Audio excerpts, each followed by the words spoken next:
சமமாக வைக்கிறதுக்காக வேண்டும், ஆடாம அசையாம துளும்பாம வைக்கிறதுக்காக வேண்டித்தான் மலைகளை படைச்சான். அப்படிப்பட்ட பூமியை கண்ட்ரோல் பண்ணும் அளவுக்கு மலைகளுக்கு சக்தி இருக்கிறது. இந்த மலைகளை பற்றி அல்லாஹ் சொல்கிறார், லவ் அன்ஸல்னா ஹாதல் குர்ஆன, இந்த குர்ஆனை, எந்த குர்ஆனை கண்மணி நாயகம் ஸல்லல்லாஹு அலைஹி வஸல்லம் அவர்களுக்கு இறக்கி வைத்தோமோ அதே குர்ஆனை, லவ் அன்ஸல்னா ஹாதல் குர்ஆன அலா ஜபலின், ஒரு மலை மீது நாங்க இறக்கினோம் என்று சொன்னா லரஐதஹு காஷிஅன் முத்தஸத்திஅன் மின் கஷியத்தில்லாஹ், அந்த மலை குர்ஆன் ஆயத்தை தாங்க இயலாம பயந்து நடுங்கி அல்லாஹ்வுடைய அச்சத்துல சுக்கு நூறாகி துகளாக மாறி இருக்கும். அப்படியே பூமியாக தரையாக மாறி இருக்கும். மாறிவிடுவதை நீங்கள் பார்ப்பீர்கள். லரஐதஹு, அந்த மலையை பார்ப்பீங்க நீங்க. மலைக்கு தாங்க முடியாத குர்ஆன் ஆயத்துக்களை ஒரு நாள் ஆயிஷா ரலியல்லாஹு தஆலா அன்ஹா அவர்களுடைய வீட்டில ரசூல் ஸல்லல்லாஹு அலைஹி வஸல்லம் அவர்கள் ஆயிஷா ரலியல்லாஹு அன்ஹாவுடைய மடி சரியா மடியில படுத்துக்கொண்டு நிற்கிறார், சாஞ்சு கொண்டு நிற்கிறார். வஹி வருது. அந்த வஹியை தாங்கும் பொழுது இவங்களுக்கு வேதத்து போட்டுரும், வியர்வை வந்துடும், தலை அப்படியே பாரமாகிடும். அதை அப்படியே தாங்கிறதுக்குள்ள சக்தி அவர்களுக்கு மட்டும்தான், வேற யாருக்கும் கிடையாது. ஆயிஷா ரலியல்லாஹு தஆலா சொல்றாங்க, இன்னொரு சஹாபியும் இதை ரிவாயத் செய்றாங்க. இன்னொரு சஹாபிக்கும் அது தெரியும். கையை வச்சு கொண்டு இருந்தாங்களாம். வஹி வரும் பொழுது அந்த சஹாபியுடைய மடி தொடைன்னு சொல்லுவோமே, காலில் முழங்காலுக்கு மேல தொடையில கையை வச்சு கொண்டு இருந்தாங்களாம். வஹி வருது. வஹி வரும் பொழுது அந்த வஹியை தாங்கி அதை சுமந்து எடுக்கிற நேரத்துல அவங்களோட கையால அப்படியே அவங்களோட காலை ரசூல் ஸல்லல்லாஹு அலைஹி வஸல்லம் அப்படியே நசுக்கி கொண்டு அப்படியே தாங்கினாங்க. அந்த சஹாபி சொல்றாங்க, நான் பயந்தேன் வஹி இறங்குறதுக்குள்ள என்னுடைய தொடைக்கு காலுக்குள்ள இருக்கிற நரம்பு ஒன்றோடொன்று சேர்ந்து உடைந்து விடுமோ என்று பயந்தேன். அப்படி அழுத்தினார்கள். 6666 ஆயத்துகளை சுமந்தார்களா இல்லையா? இவர்கள் வெறும் சாதாரண படைப்பா? எங்களுடைய அறிவுக்கு எட்டக்கூடிய படைப்பா? அவருடைய அருமை மனைவி கண்மணி நாயகம் ஸல்லல்லாஹு அலைஹி வஸல்லம் அவர்களை பற்றி கான குலுகுஹு அல் குர்ஆன், குர்ஆன் தான் அவர்களுடைய குணம். சரி, குர்ஆன் எப்படிப்பட்டது? மழைக்கும் தாங்க முடியாத அளவுக்கு அது சக்தி வாய்ந்தது. அதை தாங்கினார்கள். சூரத்துல் கஹ்ஃப்ல அல்லாஹ் என்ன சொல்கிறார்? லவ் கான அல் பஹரு மிதாதன் லிகலிமாத்தி ரப்பி லனஃபித அல் பஹரு قبل ان تنفذ كلمات ربي ولو جئنا بمثله مددا. இந்த குர்ஆனுக்கு விளக்கம் எழுதுறதுக்கு, இந்த குர்ஆனுக்கு விளக்க உரை கொடுக்க வேண்டும் என்றால், கமெண்ட்ரி வேண்டும் என்றால், இன்டர்பிரிட்டேஷன் வேண்டும் என்றால், எக்ஸ்பிளனேஷன் வேண்டும் என்றால், முழு உலகத்திலும் உள்ள கடல் நீரை மையாக ஆக்கி 6666 ஆயத்துகளுக்கும் விளக்கம் எழுதி எழுதி எழுதி கடல் நீர் முடிவடைந்தாலும் இன்னும் குர்ஆனுக்கு விளக்கம் இருக்கிறது என்று அல்லாஹ்வே சொல்கிறார் சூரத்துல் கஹ்ஃபில். அந்த குர்ஆனுடைய குணமுள்ளவர்கள் தான் கண்மணி நாயகம் ஸல்லல்லாஹு அலைஹி வஸல்லம். கடல் நீர் என்று சொன்னா சும்மா லேசா நினைச்சா கடல். மலேசியாவுக்கு இலங்கையிலிருந்து பறந்து வந்தோம். 3.25 மணி நேரம் அல்லது 3 மணி நேரம். உயரம் 35,000 40,000 அடி. ஸ்பீடு 900 800. 3 மணி நேரம் பறந்தோம் என்றா அதுல 2.5 மணி நேரம் கடலுக்கு மேலாக தானே. 2.5 மணி நேரத்துக்கு மேல ஃபிளைட்டை டேக் ஆஃப் பண்ணினா கடல் தான். 5 நிமிஷத்துக்குள்ள கடல். கடல்ல இருந்து மறுபடியும் லேண்ட் பண்றதுக்கு 3-4 நிமிஷத்துக்கு உள்ளுக்கு தான் இந்த லேண்ட் நேரம் வந்து நிற்கும். 2.5 மணி நேரம் அல்லது 2.75 மணி நேரம் கடலுக்கு மேலால பறக்குது. இந்த சிறிய ஒரு நாட்டிலிருந்து இந்த சிறிய ஒரு நாட்டுக்கு வருவதற்கு ஏசியாவுக்கு உள்ளே அந்த 900 950 850 ஸ்பீட்ல வருது. அந்த கடலுடைய நீளம் என்ன, அந்த கடலுடைய ஆழம் என்ன?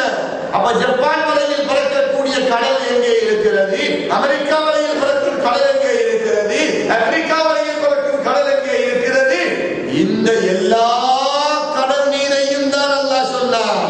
மலேசியா கடல், இலங்கை கடல் மட்டுமல்ல, கடல்ல இருக்கிற 1000 ஒன்றுமல்ல, 100 ஒன்றுமல்ல, கோடியில் ஒன்றுமல்ல, சிறு பகுதி தண்ணீர் சுனாமி என்ற பெயர்ல வெளியில வரப்போய் என்ன நடந்ததுன்னு உங்களுக்கு தெரியும் தானே? நமக்கு தெரியுமே என்ன நடந்தது. கொஞ்சம் தண்ணீர். குர்ஆனுக்கு விளக்கம் யாராலும் சொல்ல முடியாது. காரணம், கண்மணி நாயகம் ஸல்லல்லாஹு அலைஹி வஸல்லம் அவர்கள் வஹீயை சுமந்தவர்கள். அவர்கள் பேசுவதும் வஹீ. وما ينطق عن الهوى إن هو إلا وحي يوحى. சொந்த இச்சை பிரகாரம், சொந்த ஆசைப்படி அவர்கள் வாய் திறந்து பேசவே மாட்டார்கள். பேசினால் அது வஹியாகத்தான் இருக்கும், வஹியைத்தான் வெளியாக்குவார்கள். மஸ்ஜித் நபவி ஷரீஃப் மதீனா முனவ்வராவுல ஒரு சஹாபி வந்து எல்லா சஹாபாக்களும் இருந்து கதைத்துக் கொண்டிருக்கும் நேரத்தில் கண்மணி நாயகம் ஸல்லல்லாஹு அலைஹி வஸல்லம் அவர்கள் இருக்கிறார்கள். ஒரு காட்டு அரபி வந்தார். வந்து பள்ளி உள்ளுக்கு நின்ற நிலையில் சிறுநீர் கழித்தார். பள்ளிக்கு உள்ளே சஹாபா பெருமக்கள் பார்த்து கொண்டிருந்து துடித்தார்கள், கதறினார்கள். 2-3 சஹாபாக்கள் வாழ தூக்கிட்டாங்க கலந்து வருவதற்காக. கண்மணி நாயகம் ஸல்லல்லாஹு அலைஹி வஸல்லம் அவருடைய முன்னிலையில் இப்படி நின்ற நிலையில் சிறுநீர் கழிப்பதா? அதுவும் மஸ்ஜிதுன் நபவிக்குள்ளே. சஹாபாக்கள் எல்லாரும் கொதித்திருக்கும் பொழுது ரசூல் ஸல்லல்லாஹு அலைஹி வஸல்லம் அவர்கள் புன்முறுவல் பூத்த முகத்தோட அப்படியே இருங்க, ஒன்றும் செய்யக்கூடாது, அவர் அப்படியே சிறுநீர் கழிச்சு முடியட்டும். பள்ளிக்குள்ளே, வெளியிலே இல்லை, முத்தத்திலே இல்லை, சிறுநீர் கழிச்சு முடிஞ்சு அவருடைய பாட்டுக்கு அவர் சுமைக்கிறார். ரசூல் ஸல்லல்லாஹு அலைஹி வஸல்லம் அவர்கள் சஹாபாக்களை அழைத்து அவர்களும் சேர்ந்து சொன்னாங்க, இந்த சிறுநீரை இப்பவே நாங்கள் துப்புரவு செய்வோம் என்று. சஹாபாக்களும் கண்மணி நாயகம் ஸல்லல்லாஹு அலைஹி வஸல்லம் அவர்களும் அந்த சிறுநீரை எல்லாம் துப்புரவு செஞ்சு அவரை கூட்டிட்டு போய் ஒரு தண்ணியை கொடுத்து துப்புரவு செஞ்சுட்டு கொண்டு வந்து உள்ளே உட்கார வச்சாங்க. ரசூல் ஸல்லல்லாஹு அலைஹி வஸல்லம் கேட்டாங்க, இது பள்ளிவாசல், பள்ளிவாசல்ல யாரும் இப்படி சிறுநீர் கழிக்க மாட்டாங்க, நீங்க ஏன் சிறுநீர் கழிச்சீங்க? பள்ளிவாசல்ல சிறுநீர் கழிக்க கூடாதா? பள்ளிவாசல்ல சிறுநீர் கழிக்கிறது இல்லையா? பார்த்தா அவர் ஒரு காட்டு அரபி, அவருக்கு மனித புழக்கம் கிடையாது. மனிதர்கள் எங்க தொழுவார்கள், எங்க சிறுநீர் கழிப்பார்கள் என்ற அறிவே கிடையாது. பிறகு ரசூல் ஸல்லல்லாஹு அலைஹி வஸல்லம் அவர்கள் சொல்லிக் கொடுத்தாங்க, பள்ளிவாசல் இன்னின்ன விஷயம் செய்யக்கூடிய இடம், சிறுநீர் கழிக்கக்கூடிய இடம் இன்னின்ன விஷயம் செய்யக்கூடிய இடம் என்று அதை பற்றி கொஞ்சம் விளங்கப்படுத்தின உடனே அந்த காட்டு அரபிக்கு அன்பு மேலிட்டால இவர், நான் இப்படிப்பட்ட ஒரு அநியாயத்தை செஞ்சும் செஞ்சது சரியில்லைன்னு விளங்கெடுக்கிற இருக்கத்தானே செய்யும், காட்டரபியாக இருந்தால். இப்படி ஒரு அநியாயத்தை செஞ்சும் எனக்கு இவங்க ஏசவில்லையே, அவங்களோட தோழர்களை ஏச விடவும் இல்லையே, என்னை மன்னிச்சிட்டாங்களே, அஷ்ஹது அல்லா இலாஹ இல்லல்லாஹ் வ அன்னக ரசூலுல்லாஹ் ஸல்லல்லாஹு அலைஹி வஸல்லம் உடனடியாக கலிமா சொல்லி இஸ்லாத்துக்கு வந்தார். இப்படி ஒரு சம்பவமா, 10 சம்பவமா, 100 சம்பவமா? இந்த சம்பவங்களை கேட்டு கேட்டு மகிழ்ச்சி அடைவது மட்டும் நோக்கம் இல்லை. இன் குன்தும் துஹிப்பூனல்லாஹ ஃபத்தபிஊனி யுஹ்பிபுகுமுல்லாஹ். நீங்கள் அல்லாஹ்வை மஹப்பத் வைத்தவர்களாக இருந்தால் ஃபத்தபிஊனி, என்னை பின்பற்றுங்கள். என்னை பின்பற்றினால் தான் யுஹ்பிபுகுமுல்லாஹ், அல்லாஹ் உங்களை மஹப்பத் வைப்பார். நாங்க அல்லாஹ்வோட மஹப்பத் வெச்சது உண்மைதான், அல்லாஹ் எங்களோட மஹப்பத் வைக்கவே. நாங்க ரசூல் நம்ம ரசூல் ஸல்லல்லாஹு அலைஹி வஸல்லம் அவர்களை மஹப்பத் வெச்சது உண்மைதான், ரசூல் ஸல்லல்லாஹு அலைஹி வஸல்லம் அவர்களை நம்ம மஹப்பத் வைக்கணுமே. நாம அவுலியாக்களை மஹப்பத் வெச்சது உண்மைதான், அவுலியாக்கள் நம்ம மஹப்பத் வைக்கிற மாதிரி எங்களோட வாழ்க்கை சீராக அமையணுமே. லகத் கான லக்கும் ஃபீ ரசூலில்லாஹி உஸ்வத்துன் ஹஸனா. கண்மணி நாயகம் ஸல்லல்லாஹு அலைஹி வஸல்லம் அவருடைய வாழ்க்கையிலே அழகிய முன்மாதிரி. தேடி தேடி புரட்டி புரட்டி பாருங்க, அவர்களுடைய வாழ்க்கையில தான் முன்மாதிரி இருக்குது, அழகான அல்லாஹ் தஆலாவின் நல்லடியார்களே, எந்த நேரத்திலும் ரசூல் ஸல்லல்லாஹு அலைஹி வஸல்லம் அவர்கள் மூலமாகத்தான் நாங்கள் இஸ்லாத்தை விளங்க வேண்டும். அவர்களுடைய வாழ்க்கையை மையமாக வைத்துத்தான் குர்ஆனை விளங்க வேண்டும். அவர்கள் இல்லை என்றால் நாங்களே இல்லை, சுவர்க்கமும் இல்லை, ஒன்றும் இல்லை. நான் முந்தி சொன்ன மாதிரி எங்களுக்கு நம்முடைய குடும்பத்துல ஒருத்தர் வஃபாத்தாகிட்டார்னு வச்சுக்கொள்வோம். குடும்பத்தில் ஒருத்தர் வஃபாத்தாகிட்டார்னு வச்சுக்கொள்வோம். அல்லாஹ் எல்லாரையும் ஹயாத் நிலவாக்கி வைப்பானா. இப்ப கவலை. குர்ஆன்ல அல்லாஹ் தஆலா சொல்கிறான், அலா பிதிக்ரில்லாஹி தத்மைனுல் குலூப். அலா அறிந்து கொள்ளுங்கள், பிதிக்ரில்லாஹி அல்லாஹ்வை திக்ர் செய்வது கொண்டுதான் தத்மைனுல் குலூப் உங்களோட கல்வில உள்ள சிக்கல்கள், பிரச்சனைகள், டென்ஷன் இதெல்லாம் அமைதி பெறும். அல்லாஹ்வை திக்ர் செய்யுங்க. திக்ர் என்ன? லா இலாஹ இல்லல்லாஹ், அதே போல இஸ்திக்ஃபார், அதே போல தஸ்பீஹ், தஹ்மீத், ஸலவாத் எல்லாம் சேர்ந்து திக்ர் தான். சரி, ஒருத்தருடைய பாப்பா, அத்தா அல்லது அவருடைய அம்மா அல்லது அவருடைய சகோதர சகோதரி எதிர்பார்க்காத முறையில் திடீரென்று மௌத்தாகிட்டார். அவரு கஷ்டத்துல கவலையில் அழுது இருக்கிறார். இவர்கிட்ட போய் இந்த குர்ஆன் ஆயத்தை ஓதினா சரி வருமா? அலா பிதிக்ரில்லாஹி தத்மைனுல் குலூப். அல்லாஹ் குர்ஆன்ல சொல்றான், அறிந்து கொள்ளுங்க, உங்களோட கல்வி அமைதி பெறணுமா?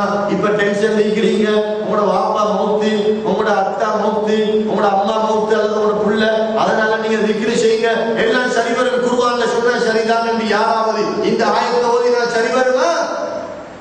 அவர் அந்த நிலைமையில இருந்து பார்க்கணும். மௌத்தானவன்ற நிலைமையில இல்ல, மௌத்தானவருட அழுதறிக்கிறாரே இவருடைய நிலைமையில நான் இருந்தா நான் திக்ரி செஞ்சா சரி வருமா? திக்ரி செய்யறதுக்கு மனசு வர நேரமா அது? அப்படி இவருடைய மனதில திக்ர் மூலமாக அமைதி கிடைக்கும் என்று அல்லாஹ் சொல்கிறான். மனதில் அமைதி கிடையாது, அப்ப திக்ர் மூலமாக கிடைக்கும் என்றால் என்ன? அது என்ன திக்ர்? 1000 திக்ர் சொல்லி பாருங்க, 1000 திக்ர சொல்லுவாரு, அழுதான். அப்ப அமைதி பெறலையே. அப்படி இருந்தால் திக்ர் என்ன தெரியுமா? இன்னொருத்தர் சொல்றாரு, போய் வாங்க, உங்களுக்கு எத்தனை வயசு? இப்ப எனக்கு 35 வயசு. உங்களோட அத்தாவுக்கு எத்தனை வயசு? மௌத்தானவருக்கு அவருக்கு இப்ப 75 வயசு. அப்படியா?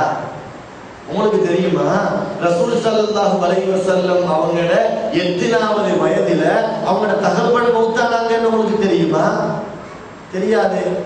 அவங்க தாயோட வயிற்றில் இருக்கும் பொழுதே பாப்பா அத்தா வஃபாத்தாகிட்டாங்க.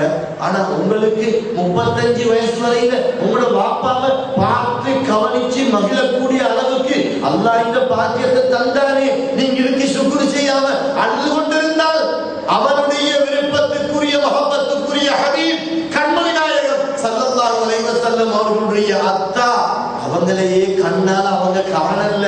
நீங்க 35 வருஷம் 25 வயதுல படிப்பு எல்லாம் முடித்து சம்பாதித்து தகப்பண்ட கையில லட்சக்கணக்கில் அள்ளி அள்ளி கொட்டினீங்களே, இதை நினைச்சாவது சந்தோஷப்படக்கூடாதா? இப்ப மனதில் அமைதி வருமா இல்லையா? அப்ப திக்ர் என்றால் என்ன? கண்மணி நாயகம் ஸல்லல்லாஹு அலைஹி வஸல்லம் அவர்களை நினைப்பதுதான் திக்ர்.